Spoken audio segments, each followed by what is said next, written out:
Marcy always talked about going on a road trip. When we first got together 3 years ago, she always brought up wanting to hit the road and just travel.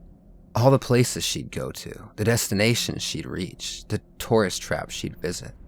"I'm gonna do it, Johnny," she told me recently. "I'm gonna hit the road."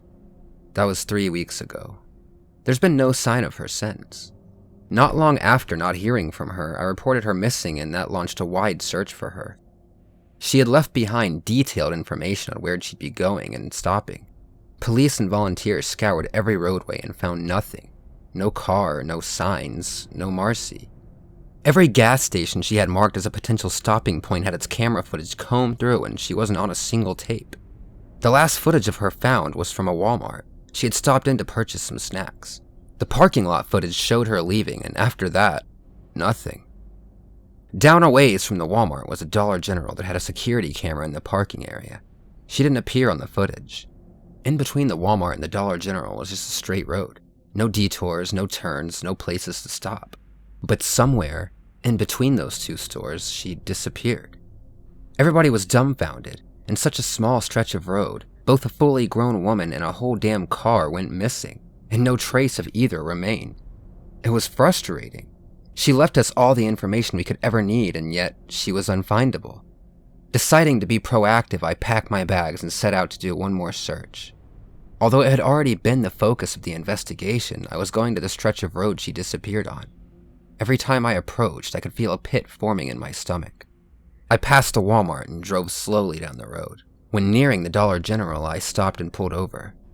The road felt eerily calm. Cars zoomed by me and a couple people stopped to ask if I was having car troubles.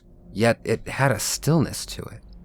So much movement, and yet still so still. I turned away from the road and back to my car and stopped dead in my tracks. The pit in my stomach grew heavier as I saw what was before me. A road. Right next to my car. A goddamn road. It wasn't there before. There was no way it could have been there. I had been on this stretch of road so many times in the past weeks, I would have seen another road connecting to it. Even if I had missed it, somebody would have seen. Right? I mean hundreds, if not thousands of volunteers, cops, professional searchers, friends, family, me. Somebody would have pointed out this road. I got into my car and adjusted it to turn toward the road. I considered calling the police first, but I felt like something didn't want me to. As if I told someone, the road would disappear. "Fuck it," I said to myself, maneuvering forward. I accelerated and began to make my way down the road. At first, it seemed so oddly empty. Not even a pebble in sight, just smooth road and flat plains. As I drove onwards and onwards, expecting to eventually reach something, I felt dread. I looked in my rearview mirror and no longer saw where I had come from, just more road. Finally, after 2 long hours, I saw something. It was a sign nailed to a big wooden pole that rose from a crack in the ground. I pulled up to get a closer look and it read, "Wrong roadway. Can't turn back, but okay to keep going. Give what it wants if you need to know."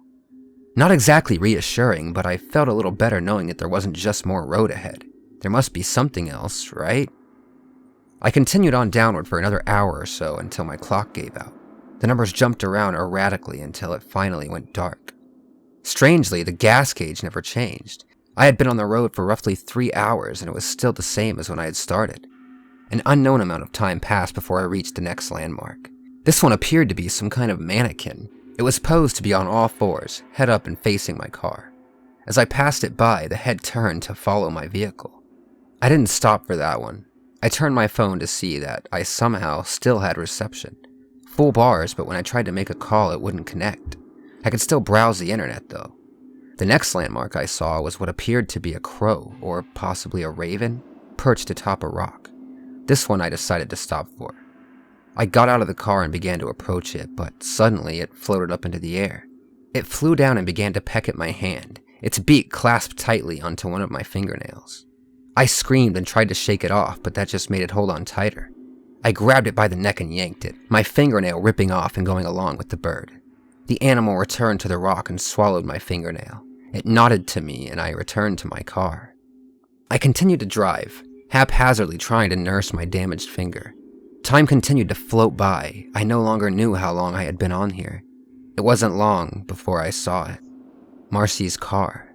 I quickly pulled over and ran to it, throwing open a driver's side door only to find it empty.